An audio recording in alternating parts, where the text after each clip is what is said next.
நாங்க ரொம்ப வேகமா களத்துல எல்லாவற்றையும் செயல்படுத்திட்டோம், என்டிஏ கூட்டணி தான் ரொம்ப பின்தங்கி இருக்காங்கிற விமர்சனத்தெல்லாம் வச்ச நிலையில வேட்பாளர் பட்டியலை அறிவிச்சாச்சு, தேர்தல் அறிக்கையை அறிவிச்சாச்சு, பரப்புரையை தொடங்கியாச்சுங்க வேகம் காட்டுறோம். இந்த பக்கம் என்ன தயக்கம், ஏன் தாமதம்?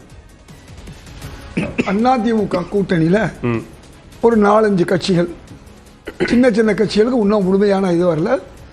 இப்ப முக்கியமான கட்சி பாஜக இன்னும் அனௌன்ஸ் பண்ணல. ஒரே ஒரு கட்சி தான் அதிமுக தன்னுடைய பேர் அறிவிச்சிருக்கு. ரெண்டாவது நம்முடைய திரு வாசன் அவருடைய கட்சி தமிழ் மாநில காங்கிரஸ். தமிழ் மாநில காங்கிரஸ். காங்கிரஸ் திமுக கூட்டணியை பொறுத்தவரை விரைவில் வெளியிடும் சொல்லி உங்களுடைய பத்திரிகையாளர் இப்போ ஊடகத்தில் சொன்னாங்க. நாங்கள் நாளைக்கே எல்லா வேலையும் முடிஞ்சிடும். ஒரு நாள் பெரிய விஷயம் அல்ல. ஆனால் இன்றைக்கு நீங்களே கேட்ட மாதிரி பல அமைச்சர்களுக்கு கொடுக்கப்படலை. புதிய பாரதம் கட்சி ஒரு முரண்டு நிலையில் இருக்கின்றன. அதற்கான ஒப்பந்தம் கையெழுத்தாக இருப்பதாக விசிக தலைவர் திருமாவளவன் பேசியிருக்காங்க. சரிதாயத்துள்ள நீங்க தொடரலாம். திருமாவளவன் பேசியது அற்புதமான வாசம். எங்கள் கூட்டணியில், இவ்வளவு பெரிய கூட்டணியில் பிரச்சனை வருமா என்று எதிர்பார்க்கிறார்கள். நிச்சயமாக வராது. காரணம், அவர் சொன்னது ஒரே கூட்டணிக்கு ஒரே தலைவர், ஒரே கூட்டணி, ஒரே இடத்துல தான், அதாவது அறிவாலயத்தில் தான் எல்லாமே முடிவு செய்யப்படுது.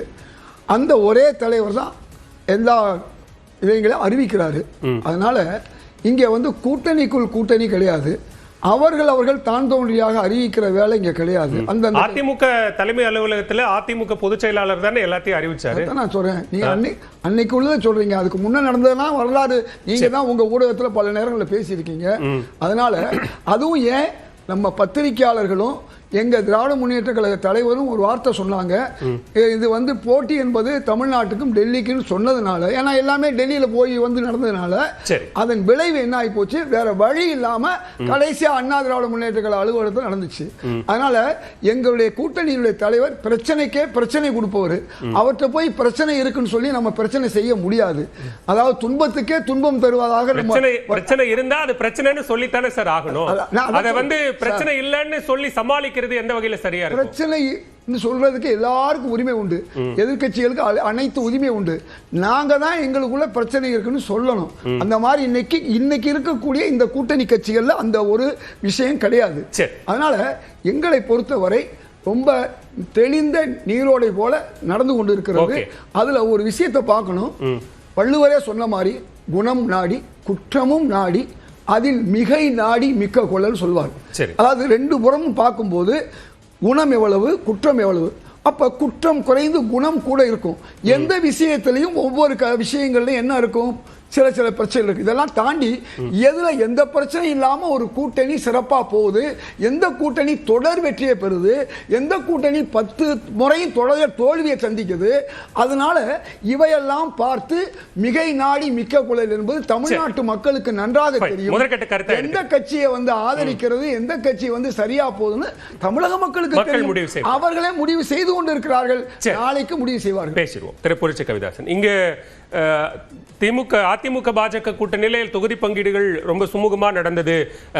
நாங்க எல்லாத்தையும் சரியா பேசி முடிச்சிருக்கிறோம். எல்லாருக்கும் இப்ப அதிமுக பொறுத்த வரைக்கும் 2ஆம் கட்ட வேட்பாளர் பட்டியலும் வெளியாயிடுச்சு. பாஜக பொறுத்த வரைக்கும் கிட்டத்தட்ட யார் போட்டியிட போகிறார்கள் அப்படிங்கிறது ஓரளவுக்கு வெளிவரவும் தொடங்கிடுச்சு. இதெல்லாம் சுமூகமாக நடந்திருக்கிறதால் இந்த அதிருப்தி குரல்கள் களத்துல எதிரொலிக்கிறதுக்கான வாய்ப்புகள் இருக்கா?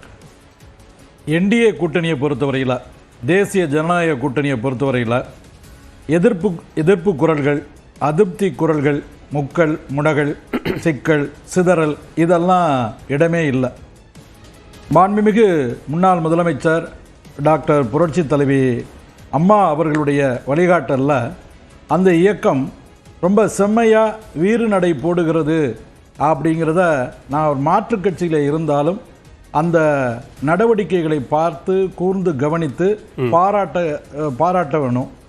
எப்படின்னா, அம்மாவுடைய நடவடிக்கையை பொறுத்து சொல்லுவாங்க, மந்திரி என்றால் மந்திரி, எந்திரி என்றால் எந்திரி, கழுதை என்றால் கழுதை, குதிரை என்றால் குதிரை. அதனால் அம்மா சொல்லே மந்திரம் அப்படின்னு அந்த கட்சியில் ஒரு மிகப்பெரிய ஆளுமை அம்மையார் அவர்களால் இந்திய அரசியலுக்கு எடுத்து செல்லப்பட்டிருக்கு. ஏன்னா மாற்று கருத்து இல்லாம அம்மையாருடைய கருத்தை ஏற்றுக்கொள்ளக்கூடிய தன்மை என்பது அதிமுகவுக்கே உரித்தான ஒரு தனித்த பண்பு. தமிழகத்துல எம்ஜிஆருக்கு அப்புறம் புரட்சி தலைவி ஜெயலலிதா அம்மையார் அவர்களால் வார்த்தெடுக்கப்பட்ட ஒரு அரசியல் பண்பாடு. அந்த பண்பாட்டை எடப்பாடியார் அவர்கள் இட்டு நிரப்பி இருக்கிறார், கட்டி காப்பாற்றி இருக்கிறார் அப்படின்னு நான் பெருமையோடு பார்க்கிறேன். அதனாலதான் இல்ல இப்ப பாஜகவுக்கு ஒதுக்கப்பட்ட இடங்கள்ல பெரும்பாலானவை திமுக அமைச்சர்களினுடைய தொகுதிகள். அங்க பாஜகவுக்கான வெற்றி வாய்ப்பு குறைவா இருக்கிற தொகுதிகளை பாஜக பெற்றிருக்கிறது அப்படின்னு எழக்கூடிய விமர்சனங்களை நீங்க எப்படி பார்க்கிறீங்க? இது தவறானதுங்க. அதாவது தமிழக அரசியல் சரித்திரத்துல தவிர்க்க முடியாத பெயர் கர்மவீரர் காமராஜர். கர்மவீரர் காமராஜர் போன்ற கிங் மேக்கரை ஒரு சாதாரண மாணவன் விருதுநகர்ல சீனிவாசன் அப்படிங்கிறவர் தோற்கடித்தார். அது மாதிரி புரட்சி தலைவியை தோற்கடித்திருக்கிறார்கள். அதனால வெற்றி தோல்வி என்பது அரசியல் சதுரங்கத்துல சகஜங்க. அதனால தொடர்ந்து வெற்றி தொடர்ந்து தோல்வி, பெரியவர் சிறியவர் அப்படிங்கிற பேதம் எல்லாம் அரசியல்ல கிடையாது.